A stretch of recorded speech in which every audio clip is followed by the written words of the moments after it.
To rely on experience as a means to the discovery of what is to be caught in illusion. Desire, craving, conditions experience, and to depend on experience as a means to the understanding of truth is to pursue the way of self-aggrandizement. Experience can never bring freedom from sorrow. Experience is not an adequate response to the challenge of life. The challenge must be met newly, freshly, for the challenge is always new. To meet the challenge adequately, the conditioning memory of experience must be set aside. The responses of pleasure and pain must be deeply understood. Experience is an impediment to truth, for experience is of time, it is the outcome of the past. And how can a mind, which is the result of experience, of time, understand the timeless? The truth of experience does not depend on personal idiosyncrasies and fancies. The truth of it is perceived only when there is awareness, without condemnation, justification, or any form of identification. Experience is not an approach to truth. There is no your experience, or my experience, but only the intelligent understanding of the problem. Without self-knowledge, experience breeds illusion. With self-knowledge, experience, which is the response to challenge, does not leave a cumulative residue as memory. Self-knowledge is the discovery from moment to moment of the ways of the self, its intentions and pursuit, its thoughts and appetites. There can never be your experience and my experience.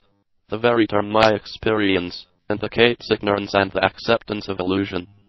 But many of us like to live in illusion because there is great satisfaction in it. It is a private heaven which stimulates us and gives a feeling of superiority.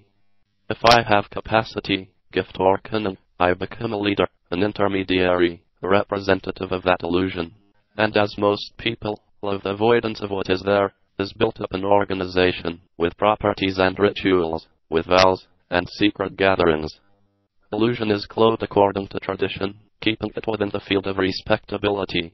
And as most of us seek power, in one form or another, the hierarchical principle is established, the novice and the initiate, the pupil and the master, and even among the masters, there are degrees of spiritual growth.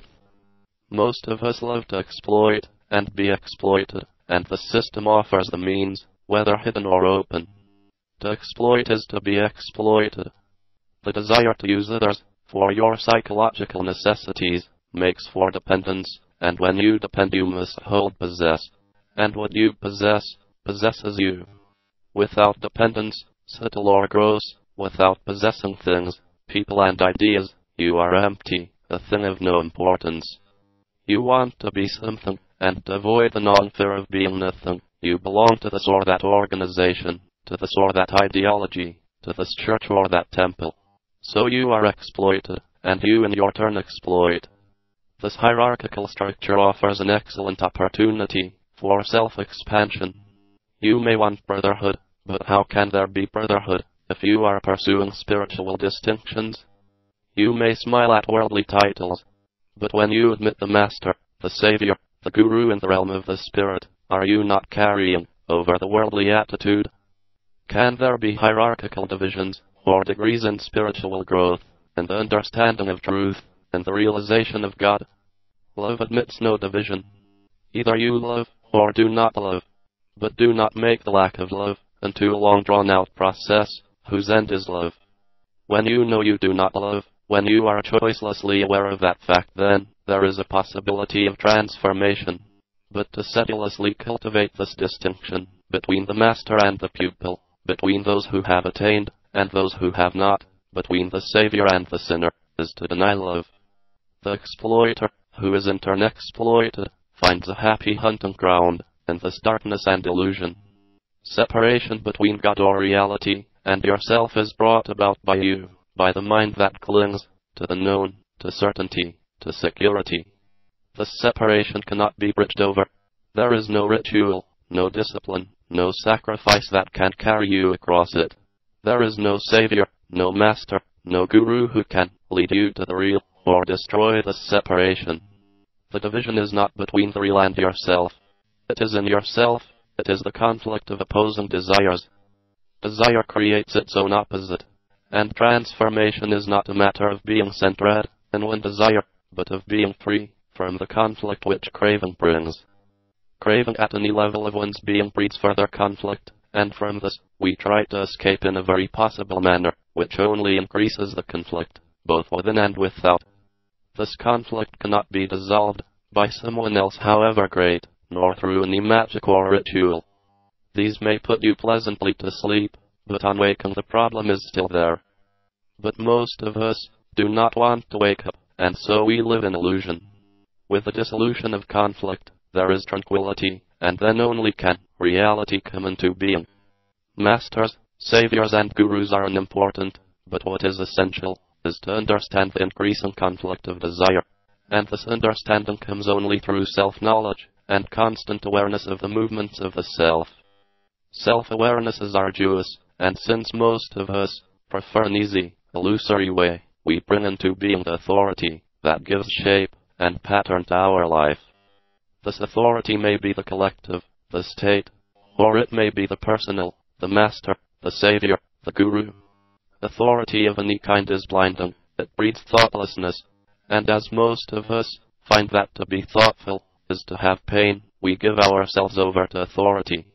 Authority engenders power, and power always becomes centralized, and therefore utterly corrupting. It corrupts not only the wielder of power, but also him who follows it. The authority of knowledge and experience is perverting, whether it be vested in the master, his representative, or the priest. It is your own life, the seemingly endless conflict, that is significant, and not the pattern, or the leader. The authority of the master and the priest takes you away from the central issue, which is the conflict within yourself. Suffering can never be understood and dissolved through the search for a way of life. Such a search is mere avoidance of suffering, the imposition of a pattern, which is escape, and what is avoided only festers, bringing more calamity and pain. The understanding of yourself, however painful or passingly pleasurable, is the beginning of wisdom. There is no path to wisdom. If there is a path, then wisdom is the formulated, it is already imagined known. Can wisdom be known or cultivated? Is it a thing to be learnt, to be accumulated?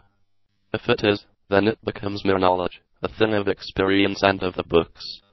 Experience and knowledge are the continuous chain of responses, and so can never comprehend the new, the fresh, the uncreated. Experience and knowledge, being continuous, make a path to their own self-projections, and hence they are constantly binding.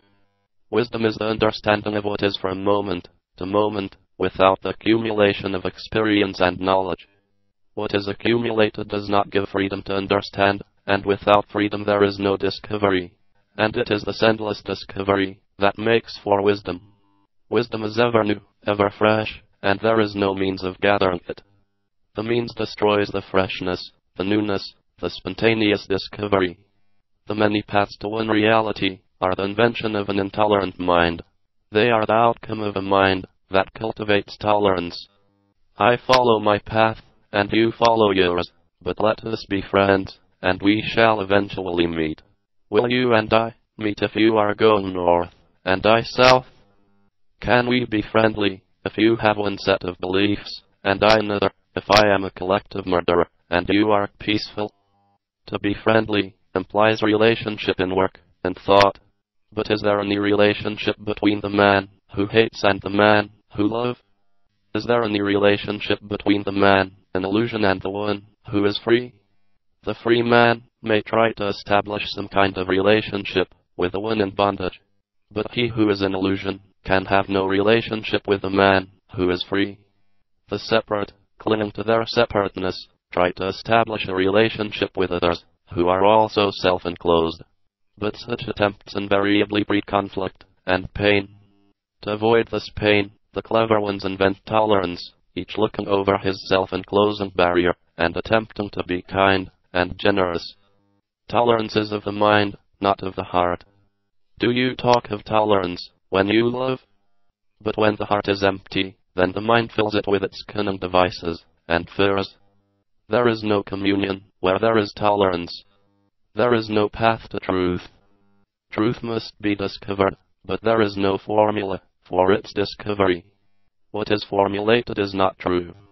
You must set out on the uncharted sea, and the uncharted sea is yourself. You must set out to discover yourself, but not according to any plan or pattern, for then there is no discovery. Discovery brings joy, not the remembered comparative joy, but joy that is ever new. Self-knowledge is the beginning of wisdom, in whose tranquility and silence there is immeasurable